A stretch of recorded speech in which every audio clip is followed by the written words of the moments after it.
Hello everyone, today we are going to review the movie Warrior, starring Tom Hardy, Joel Edgerton, or is it Edgerton? Sorry, I have it pulled up here. Just give me 1 second. And Nick Nolte, as well as Jennifer Morrison. And there were obviously a lot of true MMA fighters in this movie, and Kurt Angle was also in this, playing the main, I guess, sort of villain character, Koba, as well as, sorry, I was typing in Koba there, as well as Frank Grillo, who is very well established in the MMA world and has his own show now on Netflix about MMA fighters in the MMA world. What was I typing in here? Right, Warrior. I got talking and couldn't remember what I was trying to say. Joel Edgerton. Yes, okay. So, it's kind of funny that Tom Hardy played a character named Tommy in this. But, anyway, they are brothers in this movie, but we don't find that out till, well, we find that out early on in the movie, but everybody else finds it out much later in the movie when their final fight is about to happen. So Tommy Weirden and Brendan Conlon are brothers. They obviously separated early on in their lives when I guess their father, wow, I don't think they ever said his name, but his name was Paddy Conlon, so I guess they must have been Irish or something from the sounds of that. I believe they actually say something about him, Brendan being Irish, as his fighting name, or nickname at least. So anyhow, Tommy comes back after I don't know how many years it's been since Paddy has seen Tommy. Tommy wants to start fighting in this tournament. Was it Strike Force? No, that wasn't it. Oh, Sparta. He wants to fight in this tournament, Sparta. So he wants his dad to retrain him like they did in the old days. But he says this isn't a father-son relationship. This is a trainer-trainee relationship. I don't want you to think anything of it.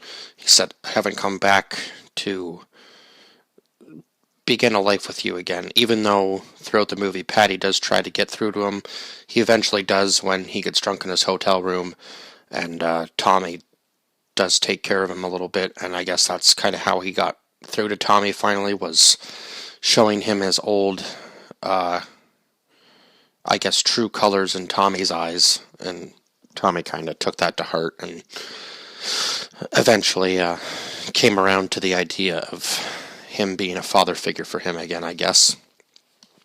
Brendan, however, does forgive Paddy a little bit earlier in the movie for what he did, but he doesn't still trust him, so he won't let him around his grandkids or his wife. And then Tommy and Brendan have a conversation later on in the movie about what happened with their mom, because their mom passed away. I guess Tommy kept that from Brendan, and Brendan wasn't very happy about that because he never got to say goodbye to his mother, and I guess Tommy feels like he's the only one who suffered because he decided that he was going to stick with his plan of leaving, and Brendan didn't, because obviously Brendan fell in love with a girl named Tess, and now they're the ones that are together. So Tommy and Brendan end up meeting in this tournament at the end, and Brendan is able to defeat Tommy, but we find out that Tommy, I guess is the right word, defected from the military, or abandoned his squad, because I guess in the time he was there, he met this guy named Manny, and Manny's wife obviously lost her husband due to the fact that they were, I'm not sure whether it was a training exercise or something went wrong anyhow, and they were dropping bombs on the wrong people, and Tommy and Manny were waving flags, but the Americans continued to drop bombs on them, and Tommy was the only one that made it out. And when he was running away from the military, he ran into this battle where this tank was sinking, and Tommy ripped the door off the tank and saved these guys from drowning in the water. And when this one military guy in Iraq sees this video of Tommy beating up this fighter called Mad Dog in Pittsburgh. He goes back to an old tape of that and puts it on TV and says thank you to Tommy. And when they find out that Tommy Weirden is actually Tommy Conlon,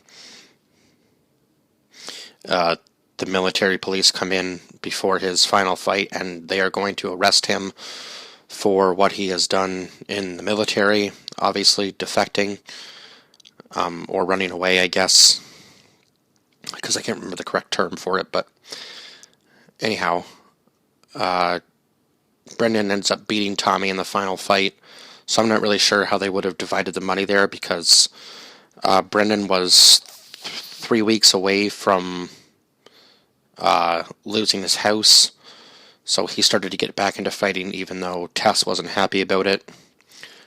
She didn't want him to have that kind of life and show that to the kids, because I guess the last time he was in MMA, it didn't go so well for him. He ended up in the back of an ambulance and almost came very close to losing his life, from the sounds of the story anyway, that Tess tells, or kind of goes after him for. She says, I thought you were just going to be fighting guys that weren't real MMA fighters. They were just guys that watched too much UFC. And now he's going into this Sparta competition, which is like a one-fight elimination. And you just kind of move your way through the rankings. And sometimes you have 2 to 3 fights a day. So that could take a serious toll on your body as well, obviously. But yeah, unfortunately in this movie, I would say the hardest fight for Brendan was probably having to fight Koba, although he did survive all 3 rounds and finally was able to submit him at the end with a knee bar. So that was probably one of the more victorious moments. But obviously the saddest moment was when Tommy and Brendan had to fight. That always, for some reason, brings a tear to my eye, because, I mean, it is a pretty powerful scene. And yes, there are certain movies where it just doesn't matter how many times I watch it, it does make me cry. So that one is definitely a tearjerker scene.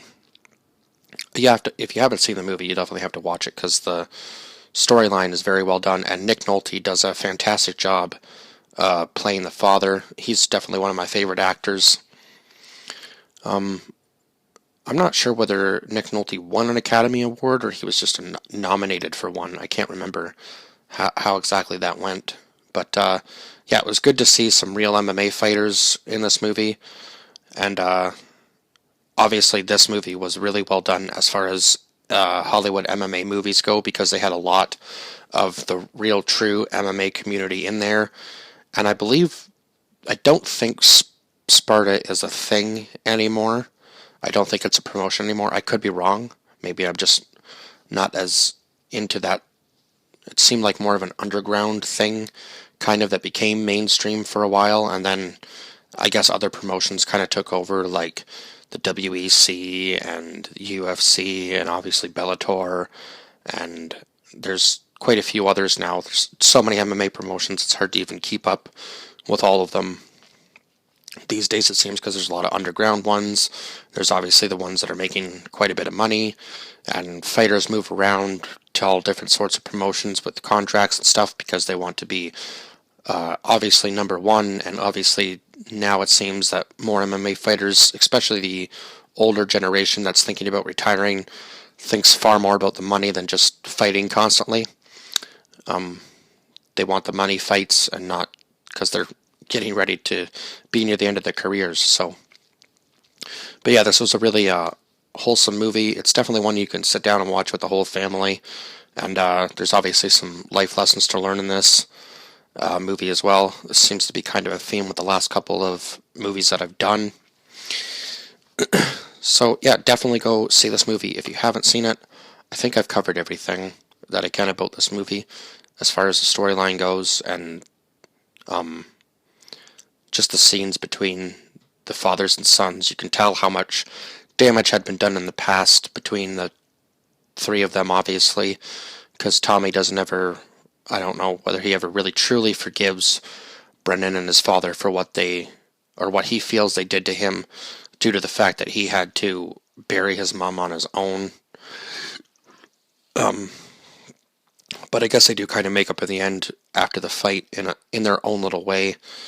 It was a very powerful ending to the movie, anyhow, because I'm sure that Brendan, in his heart, probably donated some of the money to the family that Tommy was going to anyway, because he didn't need the whole $5 million purse to get his house out of foreclosure. But yeah, definitely go see this movie. This movie is a 10 out of 10. It's one of my favorites. I don't think it's in my top 5, but I would say I'd have to make a top 10 list if I was going to put this movie in it, but it's definitely up there.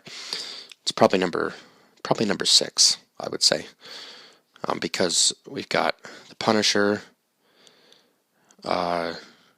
Doomsday, and then I can't remember which one I said was third.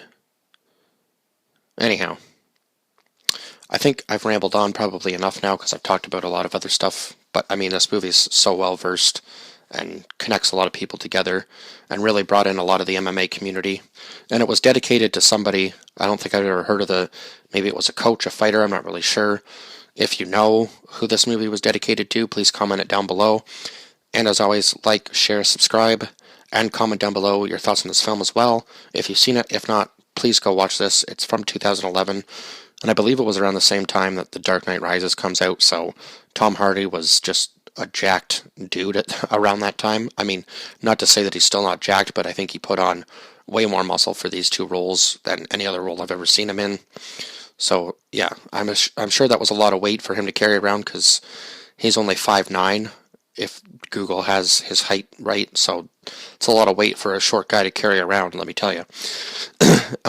But anyhow, I will see you guys the next one, and bye-bye for now.